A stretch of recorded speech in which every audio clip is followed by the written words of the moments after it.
Welcome to this amazing day. It's a special occasion.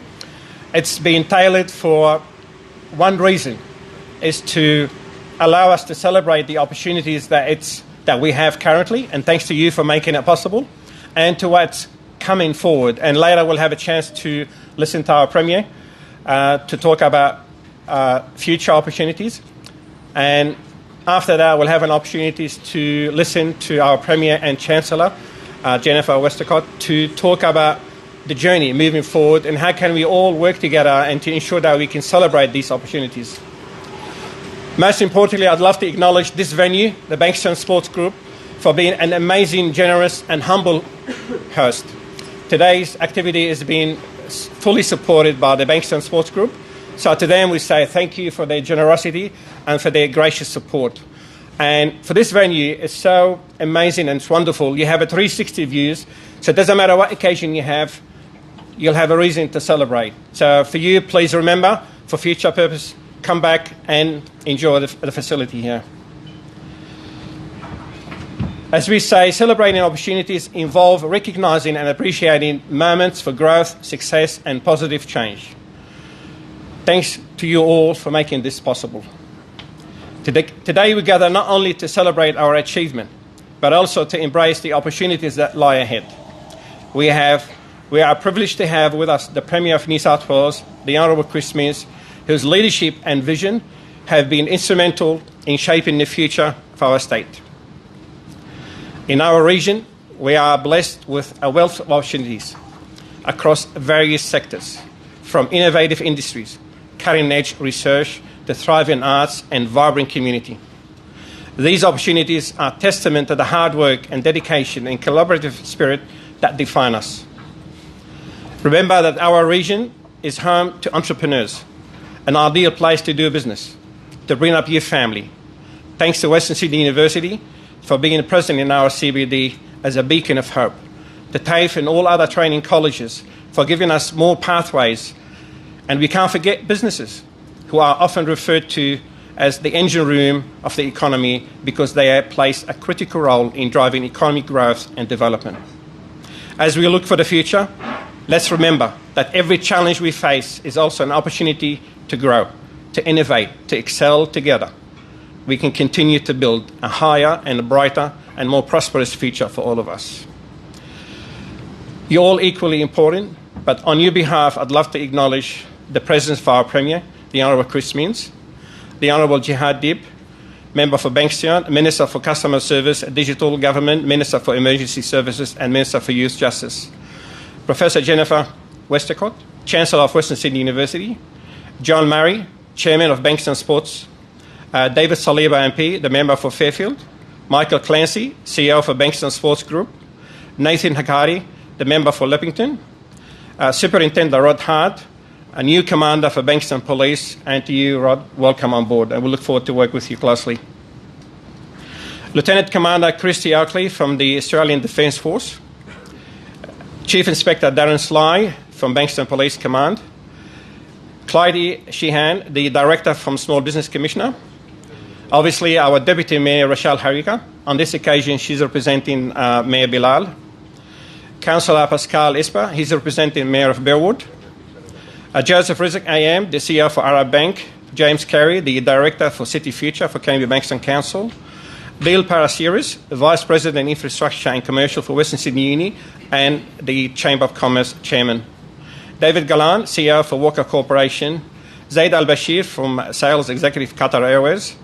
Mark Kirkland from the Group Editor for Torch Publishing Company. Joe Curry, OAM from Future Newspaper. And we thank Oz Arab Media as well for being present today. Katie Queen Gilbert, the CEO interim for INIM Institute, and Jennifer Assaf for the Acting General Manager for Bankstown Lidcombe Hospital. Obviously, we acknowledge all the board members from Bankstown Sports Club and the board members from the Chamber of Commerce. And without further ado, I'd love to invite Michael Clancy to welcome everyone.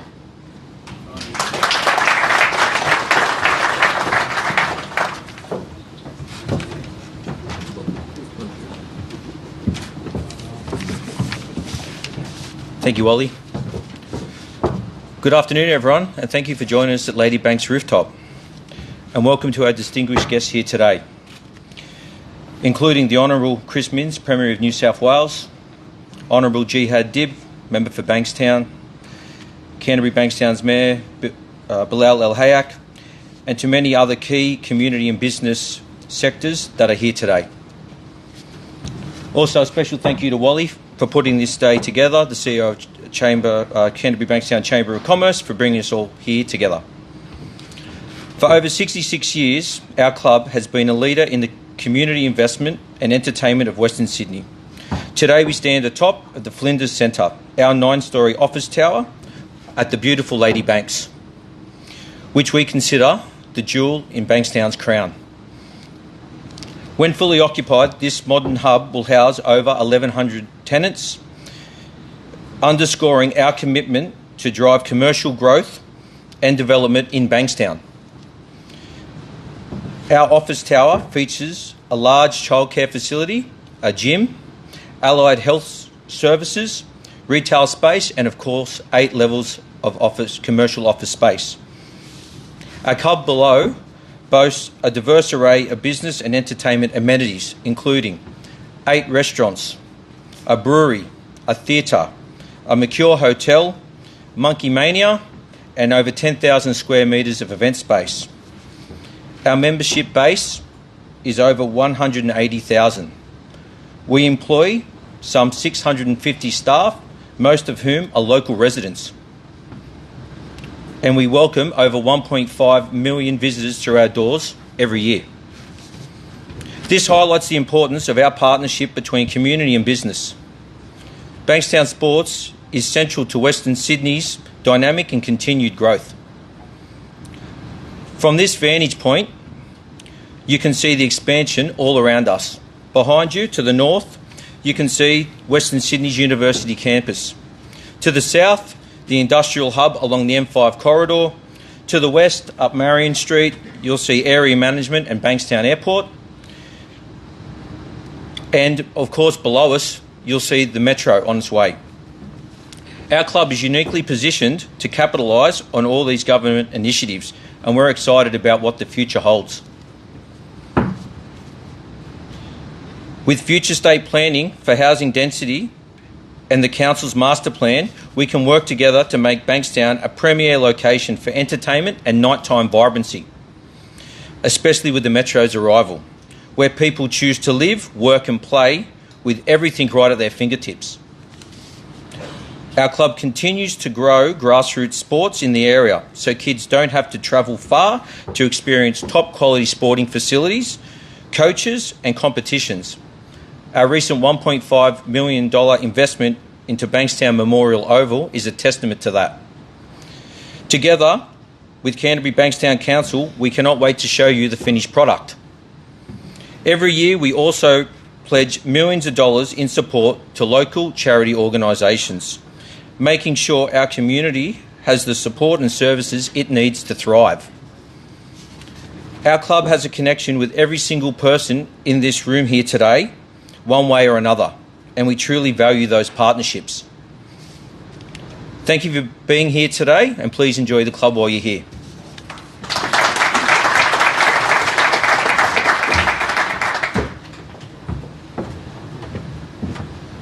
Thank you, Michael, for your hard work and for your leading an amazing team. You're making a difference in this community. Special moment, and I'd love to, ladies and gentlemen, it will be my great pleasure and honour and privilege to introduce to you someone who has dedicated his time to service our state. His leadership, vision and dedication have been pivotal in driving our state forward. Please join me in welcoming the Honourable Chris Minns to the microphone.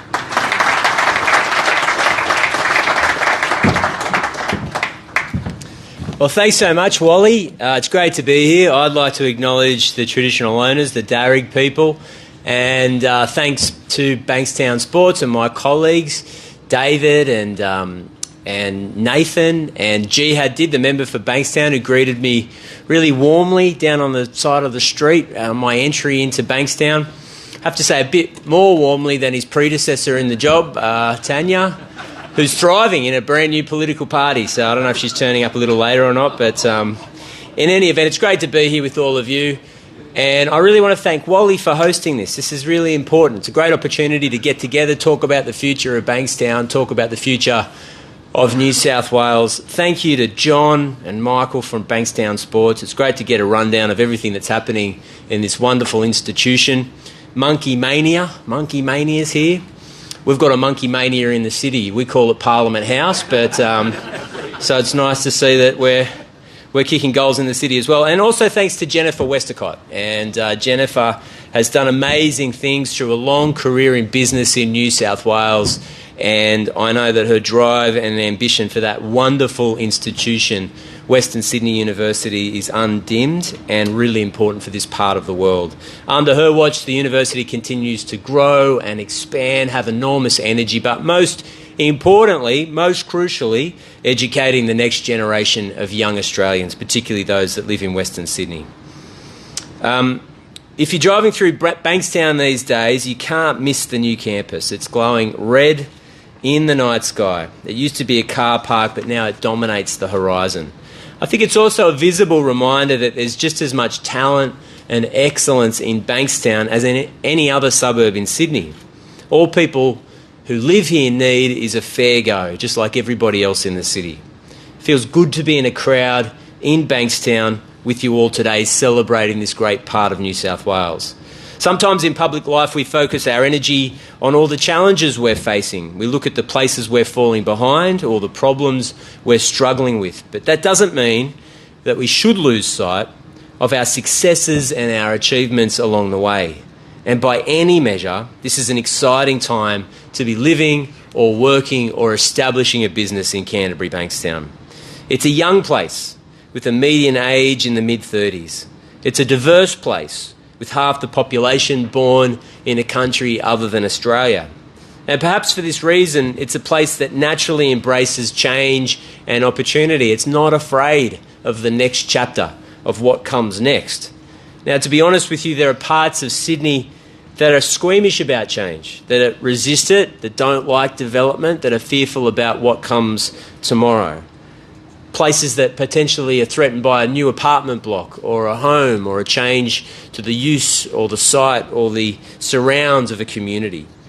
Or even new businesses that start up in their suburb or their town. They ask people to jump through obstacles every time they propose something new. But that isn't the attitude here in Bankstown, and I want to acknowledge the councillor here and the mayor for that attitude, that sense of possible. Also the civic leaders, the business leaders in Canterbury, Bankstown. Businesses here are on the lookout for the next chance, for the next opening. And there are 41,000 businesses in this municipality, most of them small or medium-sized. Now, these businesses alone drive $18 billion in gross product. And despite very heavy headwinds and economic pressures in our economy, it grew by 2.3% last year.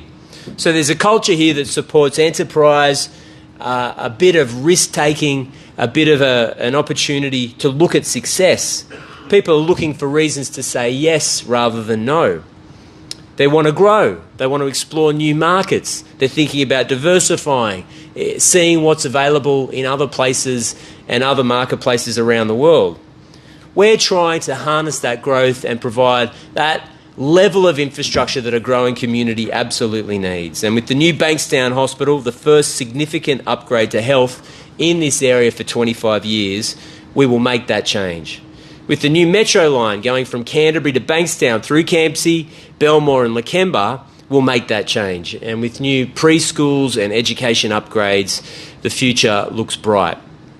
This includes new housing projects to give the next generation of young Australians who live in this community, who work in this community, a place to call home and to get a roof over their heads. Now, I believe that these investments are all linked together. When you embrace change, when you support growth, you get more investment. And as you've probably heard, our government is looking to increase housing construction, particularly around train stations. We've established 41 of these right across the city, and 6 of them, a large number, but 6 are located here in Canterbury, Bankstown. Thanks to the council, thanks to the councillors, you've embraced that change and acknowledged the opportunity to grow. But most importantly, most importantly, you've said yes to the next generation living in your community, that they don't have to move out of a place like Sydney to establish a family, to start a business, to join a business where they grew up. The only way to do that is to create more housing, and to do that in a collaborative way with the New South Wales Government is something that we're very, very grateful for, and I think that the local council should be very proud of. If we build things here close to infrastructure, connected to jobs and opportunity, it means we can preserve green space and sporting fields and amenity that these communities desperately need. We're thinking about new homes and new communities so that kids growing up here have an opportunity to meet their full potential. As part of our investment, we anticipate 15,000 jobs in the next little period of time. That means construction that will cascade down the supply chain and ensure that local businesses have an opportunity to reap the benefit of that economic growth, that investment from the New South Wales Government. As a result of the metro change, it'll mean quicker commutes, more business opportunities, new homes for young people. And to support that housing in Bankstown and 7 other priority areas, we're spending an additional $520 million on essential infrastructure specifically for these communities. Now, that's extra funding on top of the routine maintenance that you would expect as taxpayers from the state government. It means road upgrades, new footpaths, well-designed parks, playgrounds and sporting fields. Because you've put your hand up for new housing and more housing for young people, you deserve more infrastructure. And we are determined to quarantine state government funds to give directly to this local community so that you can build the communities of the future. In addition to that, the $3.6 billion upgrade to Western Sydney hospitals will occur over the next 4 years. That includes $350 million for Canterbury Hospital, just up the road. Of course, the $1.3 billion for the new Bankstown Hospital, where we've made the decision to build it in the heart of the city, close to public transport, close to the community, so that whether you work there or need to use the emergency department, it's easier for you to get access to it. We believe it'll transform healthcare in the Bankstown region, and as I said, for a quarter of a century, the money hadn't flowed to this crucial area of essential government services. We want to make sure that this is an education, a research, a health precinct that supports local businesses, and as a result, we're well on the way to achieving that goal. We're also in the process of building 100 new public preschools across the state.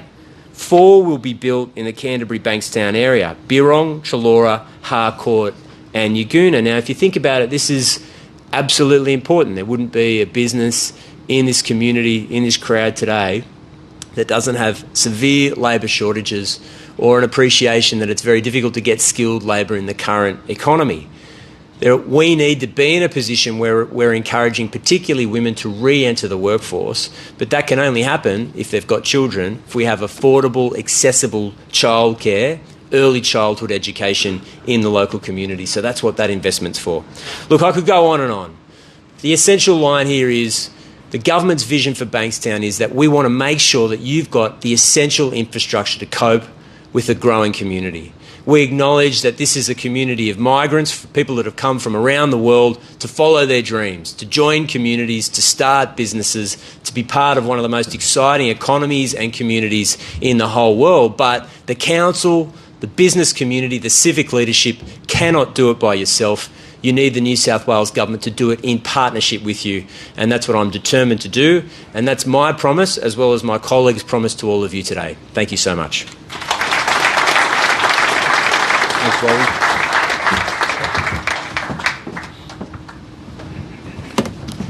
Thank you, Premier. And to move to the next part, I'd love to invite Professor Jennifer Westacott, AO, Chancellor for Western Sydney. Jennifer served as a Chief Executive of the Business Council of Australia from 2011 to 2023. Jennifer was awarded an Officer of the Order of Australia, AO, for her service to policy development and reform, cross-sector collaboration, equity and business in 2018. Professor Jennifer has extensive experience in critical leadership positions in New South Wales and Victorian government. Please join me to welcome Jennifer to the mic.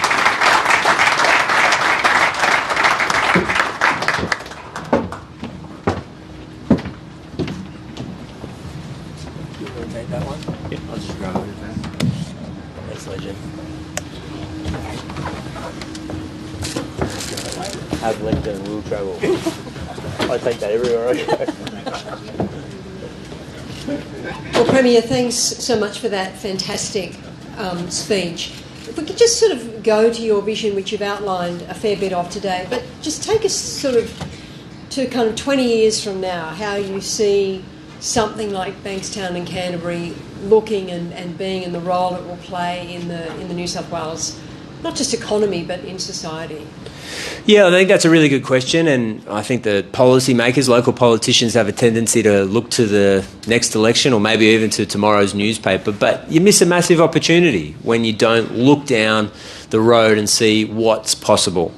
We have tried to build on some of the good decisions that the previous government made, in all honesty, about investment in the area, but there was key areas that they didn't apply money or hadn't made a decision where myself and Jihad have stepped in to make a difference. Crucially, the hospital, the location of the hospital, and secondly, allocating the funds for the metro conversion. You put those two things in, this area will transform, but in a positive way. Good, well-paid jobs, matched with housing, to ensure that if you've got a local business, you have a permanent workforce during the week and a captive residency on the weekend to have a strong and vibrant economy. Now, our investment in public transport and health is a direct service that the New South Wales government is responsible for, but there are also all of these ancillary benefits that a community like Bankstown will reap the rewards of in the years ahead, and I can't wait to see this community grow and change. Can we just take industry policy a little bit further there? So, the federal government's got this Future Made in Australia policy, which is a good thing. I like to call it Future Made in Western Sydney. But what's your thinking about how we drive more diverse industry, particularly off the manufacturing base that exists in Bankstown, Canterbury, across Western Sydney? What's your vision for the kind of industrial structure of Western Sydney and the state? Well, I mean, it's a pressing question for New South Wales and one we don't often explore, but the biggest export we have in New South Wales to the rest of the world is coal. Last year we sold $55 billion worth of coal. Now, all of the people that bought it from us have indicated that they're going to wind down their purchase of coal in the years ahead as they transition to other forms of energy consumption. So that's a $55 billion hole in our export market that we need to fill with other industries. It means that we have to be more creative about local businesses selling to the rest of the world. We have to think more critically about what services and goods we will sell in 2030 and 2040. Try and get ahead of the ball because we want to maintain our standard of living. This is a wealthy, prosperous, exciting place to live, but we cannot take it for granted. And to cut a long story short, I see Bankstown and Western Sydney as a key part of the story as to how we fill that gap, that $55 billion export gap. Because we've got people who live here who are more often than not entrepreneurial, extremely well educated, more often than not speak a second language, and have access to the fastest growing markets in the entire world. So part of the answer is located in Western Sydney, and it's one of the reasons why we have to invest in it. We'd also like the federal government to give us more money to invest in the New South Wales economy, just as a hedge. I mean, a lot of the country's wealth is dependent on natural resources, particularly iron ore. But those commodities can go up and down in price. I think we need to be a more diverse, complex economy, particularly when it comes to exports. I couldn't agree more. I mean, 10 companies, people don't know this, 10 companies pay 30% of all tax in Australia. And two of them, of course, dominate that in terms of BHP and Rio Tinto. So your point's absolutely spot on. But is the Commonwealth, without getting political, even they've got the roads package they've announced in the federal budget, they've got the Future Made in Australia, but it's very much focused on renewables, which is good. But we've got to really drive manufacturing in Western Sydney. Do you think the Commonwealth's doing enough? And do you think there's enough national focus on Western Sydney? To be candid with you, no. I think that's my job. And we haven't been shy in fighting for our fair share or a focus from the Commonwealth government. Now, I know we're Labor government and they're a Labor government, and of course I want them to win and we'll be voting for them, but my job is to defend the interests of New South Wales, and sometimes it's a zero-sum game when you're looking at the other states. They're fighting for time and money from the Commonwealth Government that we believe needs to be deployed in New South Wales. And there's good reasons for that. The primary reason is we take 37% of inbound migration into this state, more than any other state. We're happy to do it. We're happy to have people from all over the world call Australia home, but we need help from the federal government that have deeper pockets to provide the kind of essential infrastructure and manufacturing that a growing economy needs. So I can't take a backward step. Every other premier's got sharp elbows, Western Australia in particular, and that's what you're going to see from New South Wales from now on as well. Well, I mean, one of the things they're doing, which is fantastic, and people like me have been a big advocate for it, is building that new airport. How do you think, though, we can get more out of that airport? I mean, it'll be transformational for Western Sydney, but what do we need to do to get the most out of it, particularly in places like Bankstown and Canterbury? What should we be thinking about in terms of really capitalising? I mean, you get to build an airport once in 100 years. Yeah. What else should we be doing to start thinking about how we really bank the dividend of that airport?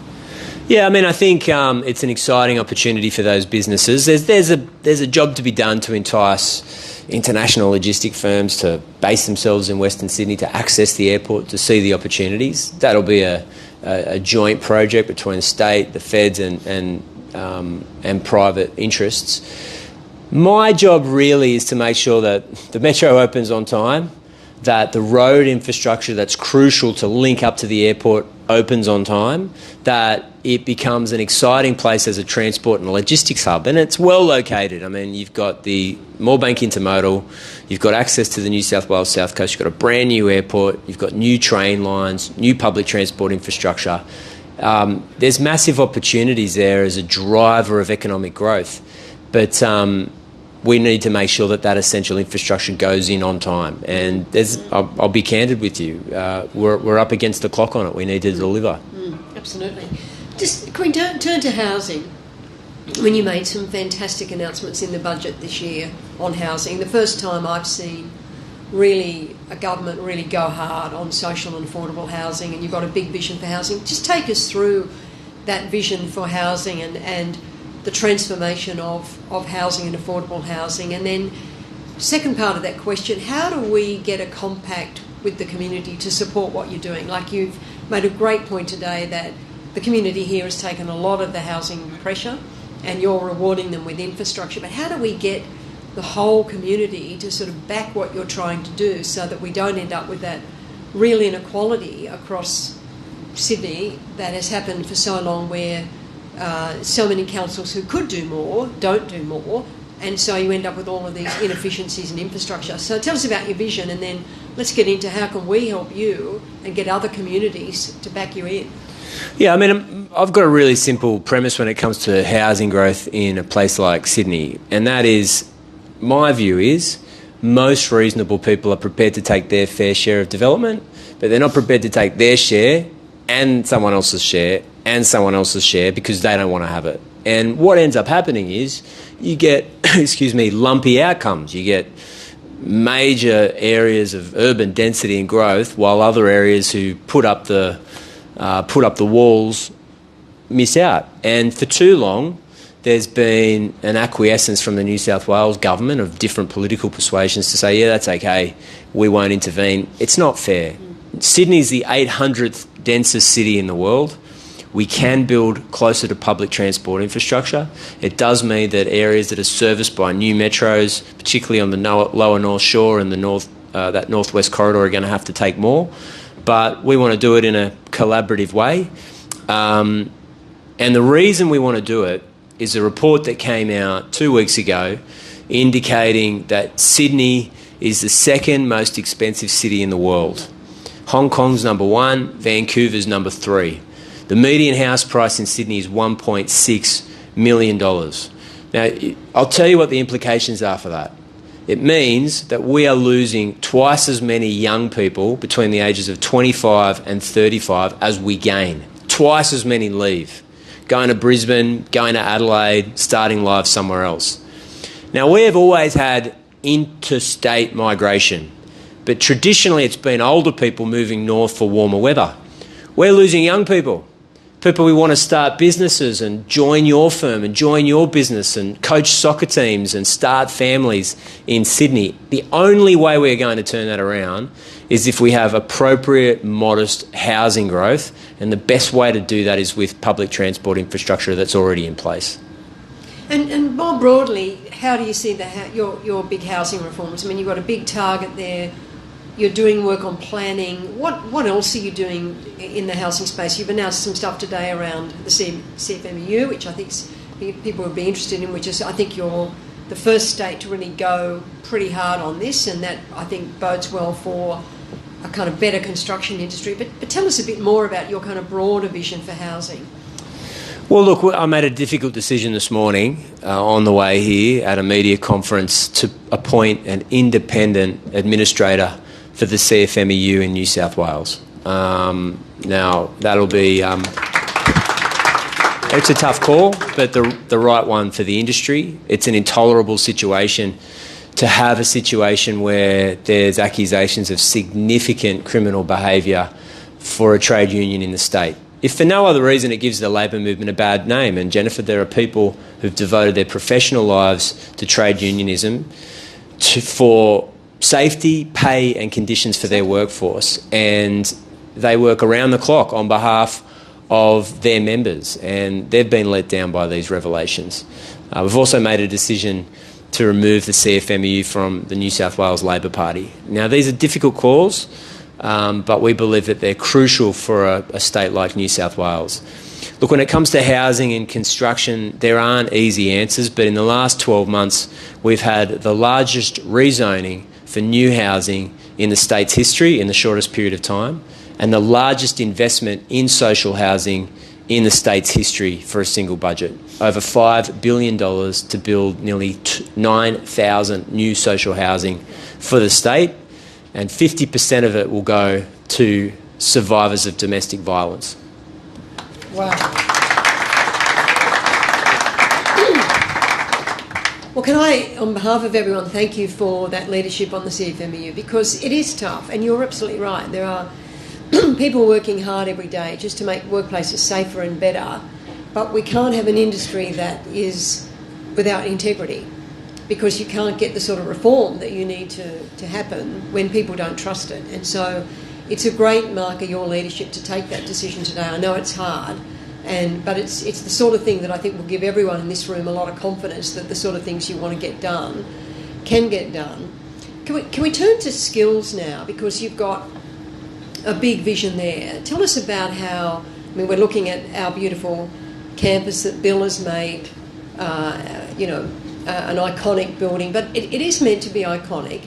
It is meant to be that when you walk past our university, we want someone who never thought of going to university to look up and say, I'm going to go to university, and we want to make it easy for that person to go to university and change their lives. But tell us a bit about your vision for skills, for education, because it's going to be to diversify the economy in the way you're suggesting. We're going to have to really drive a more skilled and capable workforce. Well, I think you're absolutely right. And that as a marker, that building as a marker, will do enormous good for the local community, and encouraging, so the first generation to go to university to get a degree will transform Western Sydney in the years ahead. It already has. For the last 20 years, you're seeing an alumni that have reached the peak of politics, business, academia right across Australia, and they're all alumni of Western Sydney University. It's a wonderful, wonderful legacy. I'll just speak, there's many things I can say about TAFE and vocational education. I just want to speak about a little part, and that's public education. That is undeniably our responsibility, and Jihad, who's here, is a school teacher prior to becoming a politician, devoted his professional life to the education in the public system. One of the first decisions we made was to elevate the salary of teachers, first-year teachers in New South Wales, from the worst paid to the best paid. We had a big blue with the union, but the union was right to insist on it. And what that's meant is that we are turning around the massive decline in the number of people that are choosing to become teachers in the state. Now, no one's going to become a teacher in New South Wales to get rich. You do it because you believe in the education of the next generation of young Australians. My view is, notwithstanding the fact that everybody's got access to computers and phones and the sum total of human knowledge is available right here on your phone, there's no replacing a teacher. And everybody in this room would remember an incident where they would recall a teacher that made a major intervention in their own life, because teachers can see something in kids that they don't see in themselves, and we need to encourage more people into that profession. So our recruiters can go into universities now, Sydney University, Western Sydney University, UTS, UNSW, and say, rather than taking a job at one of the expensive GPS schools, come and become a teacher in the public system. And the opportunities are massive for you as you go through your career. It's huge, it's big, it's the biggest in the country, and the sky's the limit. So I could talk all day about different parts of education, but Jennifer, it's a big intervention, one we don't talk about enough, but one that will bear major fruits for the country in the years ahead. And totally agree with you. And one of the things the university is going to do that hopefully will back what you're trying to do is we want to set up a Centre for Teaching Excellence, where, because part of the challenge is teachers keeping up with changes in technology and helping teachers kind of reach their full potential. And so the university wants to do that. We want to have the nation's leading Centre for Teaching Excellence, where we have demonstration schools, basically teachers can come back, retrain, upskill, and really reward people for what is the incredible profession of teaching. So we're really keen to work with you on that. Yeah, look, it's funny. I used to be a party official in the Labor Party, and I met Jihad 14 years ago, and he was the principal at Punch Bowl Boys. And we became friends. I had to convince him to run for Parliament and devote the back half, Jihad, of his professional life to public service in Parliament. But it was a big call for him because he was doing enormous good as the principal of Punch Bowl Boys. I mean, I'm glad you made the decision, but that's the esteem that we need the teaching profession to be held in. And I think it's one of the leading reasons why it doesn't matter what your parents did for a living in Australia. There's no limit on your potential. There's tremendous opportunity for upward economic mobility. You don't get that in many countries around the world. Yeah, it's interesting. The university's big piece of work we're doing at the moment on Western Sydney is called Unlimited Potential, because we think that's the way we've got to think about Western Sydney, as having unlimited potential, with people with unlimited potential, and the job of my university and government and the communities to unleash it in every single person and make sure people are getting their potential. So I completely agree with you. I think we've got to start with teachers and end with teachers, because it's what makes the difference, and that's why we're going to do this Centre for Teaching Excellence. Can I just talk about women for a minute, because part of our challenge is getting young women into STEM and some of the subjects that are going to be crucial for them to have good careers. Tell us about your broader agenda. You've just made that point about the stuff you're doing in housing, which is fantastic, but tell us a bit about your broader agenda, and you've been leading on this and you've been leading on women in violence, but just give us a bit of a sense of what you think is to be done really to get more young women to take up STEM and to get into some of these high-paid professions. Well, I mean, the statistics bear out that more than half of the achievers for the HSC or university graduates in law and medicine or in some of the big professions are women. So from the perspective of educators and attracting particularly young women to exciting professions, and as we've both just said, reaching their full potential, we are getting statistically to the first rung. Yeah. What often ends up happening is, because of family pressures and children, career progression becomes really difficult, and the leading reason for that is access to affordable, available childcare. Yeah. That's also all mixed up in the fact that housing costs us through the roof. Absolutely. It's just so expensive. So if you put mortgage or rent on top of childcare or early childhood education, it just becomes too expensive. And often, and I've spoken to a lot of friends who are professional women who have started their own businesses or whatever, they'll say it's too much for our family. So we need to provide that access to childcare. We're building 100 centres. We're trying to do it and make them co-located with public schools to cut down on construction costs, to speed up delivery. We're well on the way to achieving it, but there's no other way. And it'll also help with some of the severe labour shortages that we've got in skilled industries across the state. Just a controversial question. Well, it's not really a controversial question, but one of the things that I think is different, so when I ran the planning department, we did a plan for Sydney which was called the City of Cities, and we just differentiated Bankstown, and we differentiated Parramatta, and we differentiated Liverpool and Campbelltown. Part of my concern has always been that in the last plan that was done with the three sort of big megacities concept, that we lost some of that uniqueness about the identity of the kind of what I call the polycentric city. Do you think, what's your view on that? Because it seems to me that places like Bankstown are unique, places like Liverpool are unique, and we've got to give them that unique identity and give them that unique focus. What's your view on that?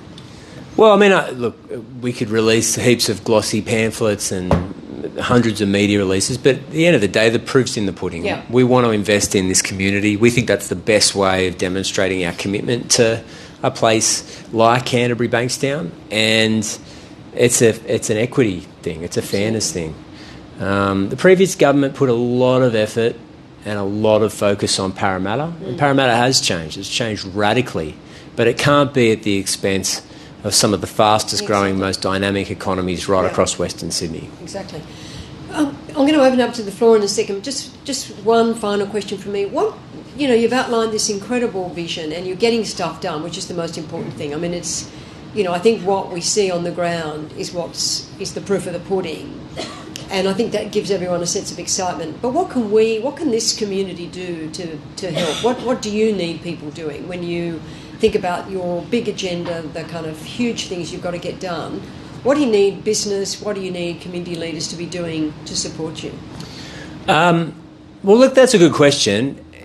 The most important thing is this: keep and maintain that sense of energy and the sense of the possible, which, as I explained in the speech, I think is intrinsic and inherent in the Bankstown Canterbury community, and probably as a result of the fact that 50% of people weren't born in Australia. So if you weren't born in Australia, if you've come to this country and you've set up in this community, you already have a sense of adventure and you already have a sense of what's possible. You're prepared to change the circumstances in which you potentially lived to see something better for yourself. I'd love to harness that spirit across the state. If I can be a bit more political, and this is, I think, really important. I've just been watching a lot of CNN and Fox News and reading a lot of newspapers about America. And the politics over there is so riven. It's polarised right down the middle. Democrats on one side, Republicans on the other. There's a long history of political violence as well. And what happened to, whether you like or not like former President Trump, it's terrible that there was an assassination attempt. My view is, in Australia, we don't have that massive divide that cleaves us in two. And I bet everybody here would have no problem taking their best mate, who is a Labor supporter or a Liberal supporter, to the footy or to a movie or to your house for a dinner any day of the week. No problem at all. We cannot lose that sense in Australia, that sense that we've all got more in common with each other than we have difference. It's a big competitive advantage for our country. The last election campaign, both Labor and the Liberal Party were able to get a lot of the politic crap out of the way and just focus on the issues. And Dominic Perrottet and hopefully myself, we tried to take the high road. Yeah, you did. Yeah. If we can keep that and embed it into our politics, if you lose an election, it's not the end of the world, then it's a big positive thing for our country. And it's not shared by many democracies around the world. You're absolutely right. But we've got to get behind you and the other things that you're trying to do, because having spent a bit of time in America and having spent quite a bit of time talking to Trump, actually, part of the challenge is that people are so resentful there, and they're right to be. They earn $8 an hour, they work 18 hours a day. Life is really hard.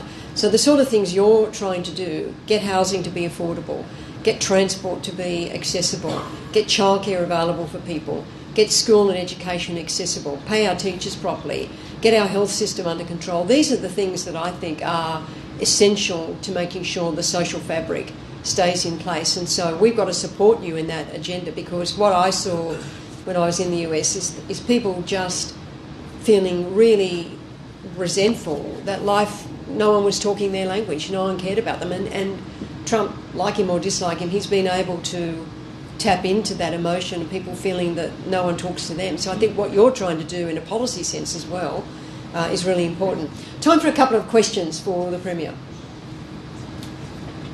And in doing so, can you say who you are and what vested interest you represent?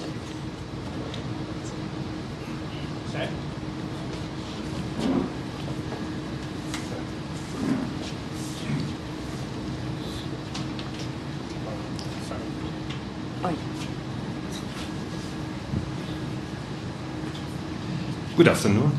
Thanks for the nice speak. And my name is Sam Murray from Saad Consulting. One of the main topics now is talk about housing affordability and transport and all the link to the population. And the question is, what is the vision for the fast rail? Because when we think about it I know the old, we need population to cover the cost, but then we don't have cost to build it. But in reality, if I see a couple want to live next to the beach and they want to work in the city, that would make the city most expensive city. But if we give them a 20 minutes to 30 minutes travel time to Newcastle, then you can go Wollongong. That will get them to live there, less pressure on the city, and do the work they do. So what's the vision for this fast train? Look, thanks, Sam. Thank you for your question. I'll be honest with you. We don't have plans to do it. And it's not because I'm trying to be mean or difficult. I've just got to be realistic with the taxpayers in this room. We are on the way to $180 billion worth of debt. A lot of that's going into public transport for Sydney, and I want to do it. I want to build these public transport links. But putting an additional 20 or 30 billion on top of that, I don't have the funds for. And I can't just keep transferring massive amounts of debt to the next generation without any prospect of ever paying it off. And I can't tax people anymore. Households are taxed to the hilt. Businesses we can't squeeze any more out of, and we want them to grow. So I hope I can understand if you'd be disappointed with my answer, but I hope that you can understand the candour behind it. I think governments for a long time have said, look, we're going to solve all of our problems by building a fast train. The number of times I've seen a Premier stand up and say, we're on the way to a fast train. It's been going on for 30 years and no one's done anything. I think we need to fix the fundamentals in metropolitan Sydney first. And I'm sorry, sometimes I feel like I'm the only one who's worried about how much money we're spending, but frankly, I'm the only one that does have to worry about it because someone's going to have to pay it off. That's a good point. Time for one more question.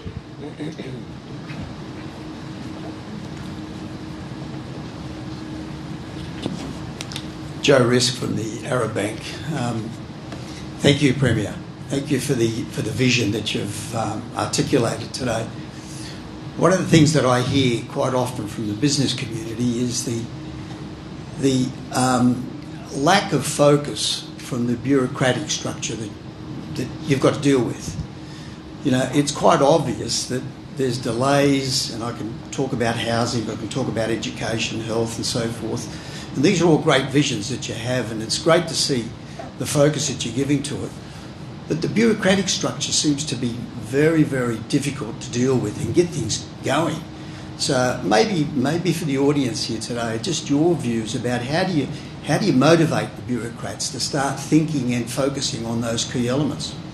Look, a couple of things. You're right. I'm not going to sit up here and say where we are where we need to be. We're not. It's too hard to do business in the state. It's too hard to get a quick yes. It's too hard to get a quick no.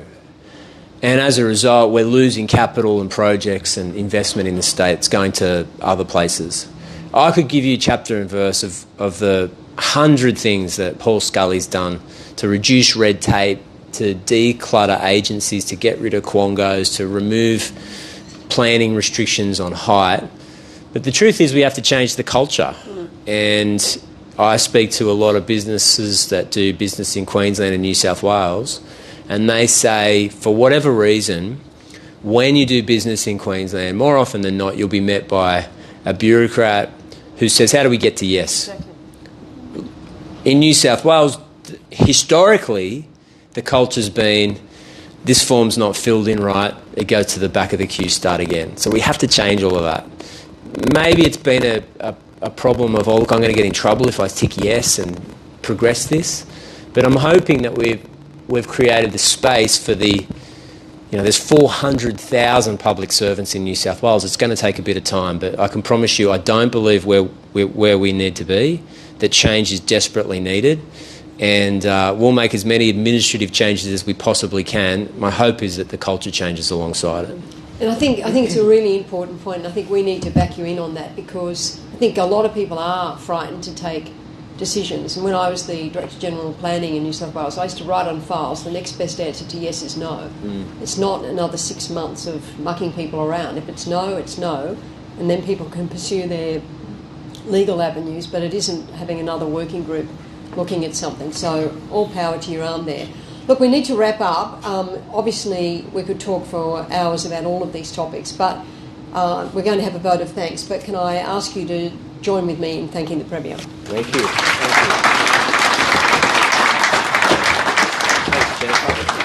Thank you, Chancellor, and thank you, Premier. If I may invite, this amazing person is so humble. His ambassadorship and his leadership is so truly above and beyond. Jihad. Thank you, Wally, and I'm really glad you read that note that I gave you just to read out in the introduction, but thank you very much. Look, it's a great honour to be able to deliver a vote of thanks, but what a great honour and a wonderful privilege to have the Premier give us so much of his time and to speak so frankly, Premier, about the things that I know keep you awake at night. And the thing that keeps you awake at night is the fairness element, about making things right. And yet, we did meet 14 years ago. I had much more hair. Your hair is fine. You've been to Turkey recently or something? Plenty of hair there. But we met, and at the time, I thought this guy is going to be the Premier one day. And he hasn't disappointed. He does everything in terms of trying to support our communities. As the member for Bankstown, I see it so much in his, let's say, how do we get to yes? Let's get to yes as quickly as we can do it. But it's not just in Bankstown. I'm here with also colleagues, David Saliba and Nathan Hegarty as well, who represent other parts of southwestern Sydney. And we all are part of that. And I'm reminded of that little musical, Hamilton, where there's one bit that I pick up and it says, we're young, scrappy and hungry. We know what we want as southwestern Sydney. We want to stay in southwestern Sydney. We want southwestern Sydney and Western Sydney to have the same opportunities everywhere else. And the perfect example I see of that is that people aspire here to succeed.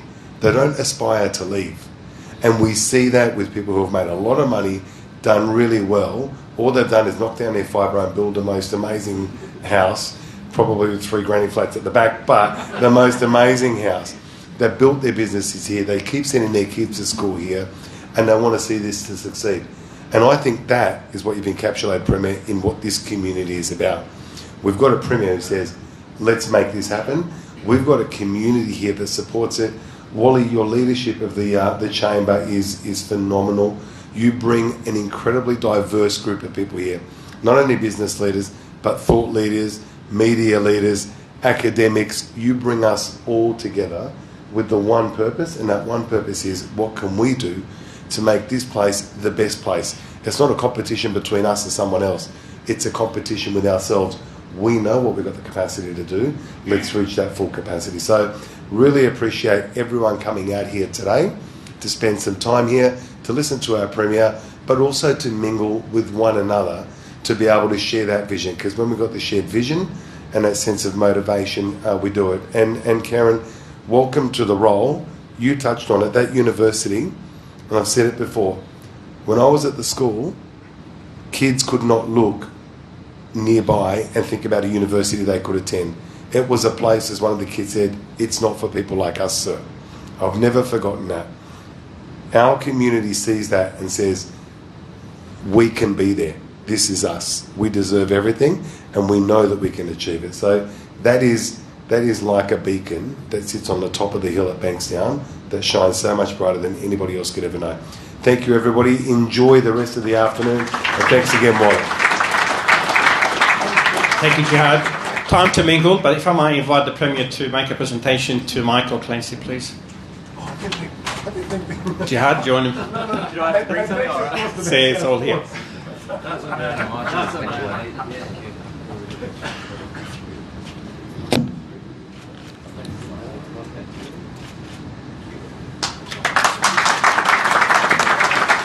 Well, time to mingle, take a photo opportunity with the Premier, and feel free to approach our other members of Parliament, David Saliba and Nathan Hagari here. And we have our new police commander as well. Come and say hello to him.